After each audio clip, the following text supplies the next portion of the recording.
At the end of my fellows year, I was pretty pumped.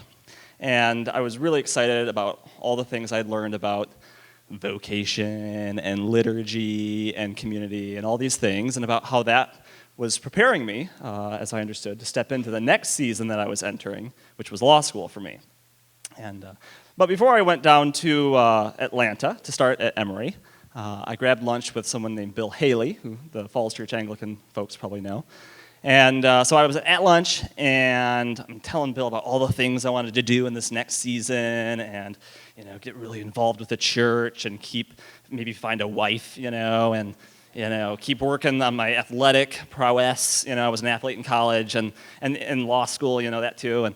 And I remember Bill saying to me, he said, "Jay, I think your vocation in this next season is to be a law student, the very best law student that you can be."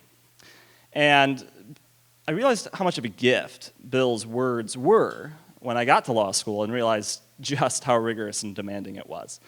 In fact, it was the 3 hardest years of my life. But super awesome, and particularly if you're the kind of person that you could get geeked up out of writing a car manual, In fact, when I was working with Kate Harris, she hired me, and apparently on day one, I said something to the effect of, "Oh yeah, I could just be in heaven even writing a car manual." And apparently she was horrified by this. But I think Sam Ferguson was nearby, and he knew CPR, and so we got your heart started again, and it was great. It was great. It was good. So anyway, I'm in law school, and I guess the phrase that I was kind of chewing on throughout law school that kept coming back is this phrase, vocational stewardship. Vocational stewardship. And for me, what that meant was that all that I have and all that I am has been entrusted to me, and it's not my own, actually. And that includes this budding law career of mine, and that I am merely stewarding these opportunities that I've been given in order to bear fruit for the Lord and His kingdom. And so I was trying to figure out what did that mean, what did that look like?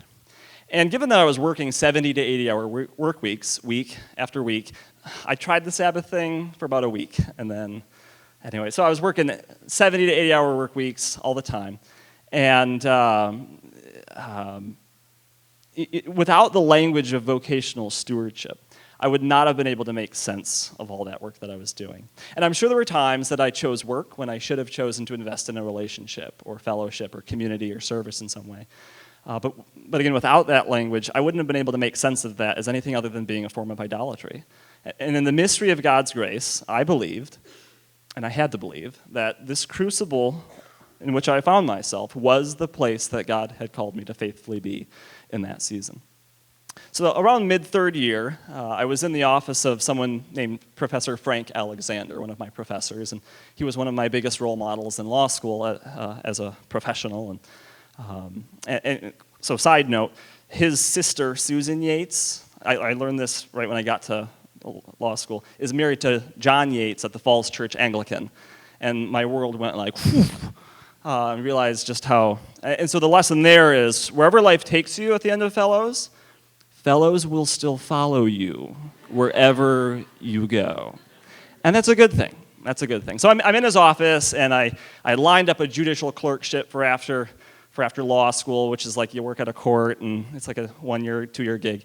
And I was thinking about other clerkships and applying to additional clerkships, and he said, "Why do you want to do more than one clerkship?" And I said, "Well, after 1 year, after one clerkship, I still feel like I'm going to have so much to learn, And I said, right now, I feel like my vocation is to learn to be the very best attorney I can be, so that someday, maybe 5 or 10 years from now, when it becomes apparent what work God has called me to do, I'll be equipped to step into it." I was feeling pretty good about this little theological answer I gave Professor Alexander. And he said, "There may be value in doing, more than one clerkship." And he said, "But when I check in with you in about 5 years, I don't want to hear that you still see yourself as a student. I don't want to hear that you're still just learning for the work that you might do someday. I want to hear that you're doing." And he said, "You need to start doing far sooner than you think you're ready." In essence, what Professor Alexander told me is that I was not called to be a student. And as I've reflected on what Professor Alexander said to me that day, I guess I've kind of decided that being a student is not actually a vocation for any of us. Now, how do I reconcile that with what Bill Haley told me at lunch that one day, that my call in this next season was to be a law student, with what Professor Alexander said near the end of law school, that I'm not called to be a student. And I think that at most, we're called to be students only in a proximate sense, but not in an ultimate sense. And that's because all of us are called to keep learning every day of our lives. There's nothing unique about that. And the second reason that I would say that is, especially in our educational system, right? Students often are consumers, right? We consume lecture, we consume textbooks, we consume this, But beings that are made in the image of God that we are, we're called to be producers. Our God is a creator God. And so therefore we are called to create and to produce and to cultivate and to make and to do. If you're just consuming, you have nothing to share and nothing to give with the world around you. But if you are producing and making and doing, then out of your bounty, you are able to share with the world around you. Now, what I'm saying should not be new to any of you by this point in your fellows here. You've already heard this by now. And yet it is possible to find yourself sitting somewhere 3 years from now, telling someone, maybe telling yourself, that you think your vocation is to keep learning and getting experience for the next 5 to 10 years. My temptation as a fledgling lawyer is to want to find someone's wing to take shelter under, where it's safe, where I don't have to make decisions of risk and consequence, and where I don't have to feel responsible for those decisions. This isn't a word against apprenticeship per se. It's a word against certain reasons for choosing apprenticeship. And so that kind of takes me to what I think is one of Jesus' scariest parables, actually. And it's the parable of the talents, right?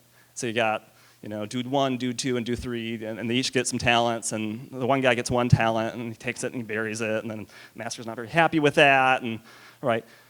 The guy at the center of that story who doesn't do anything with his talent, he doesn't really seem like that bad of a dude, right? I mean, he doesn't go out and kill someone.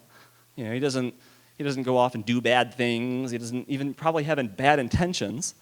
And I imagine if you asked him, if you pulled him aside and said, well, why did you bury that talent like that, dude? And he'd probably say, I just didn't know what to do with my talent.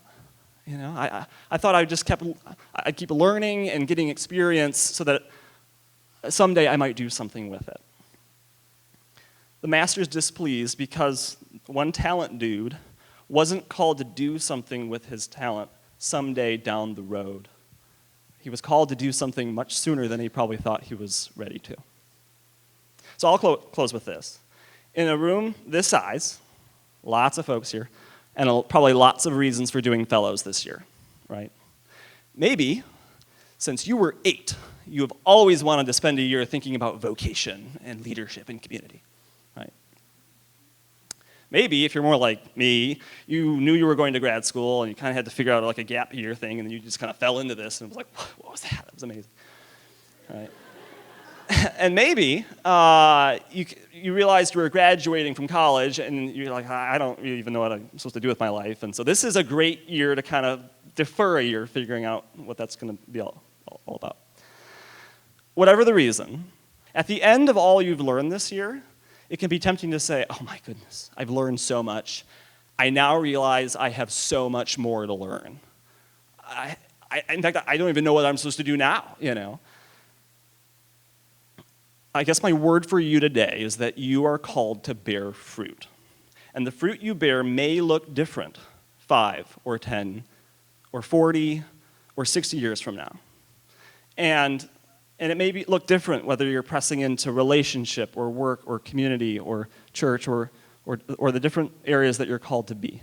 But make no mistake, you are called to bear fruit now, perhaps much sooner than you think you're ready. And so may you bear fruit, and may you make, and may you do, and may you share of that bounty with a world that is hungry for the fruit that you'll bear.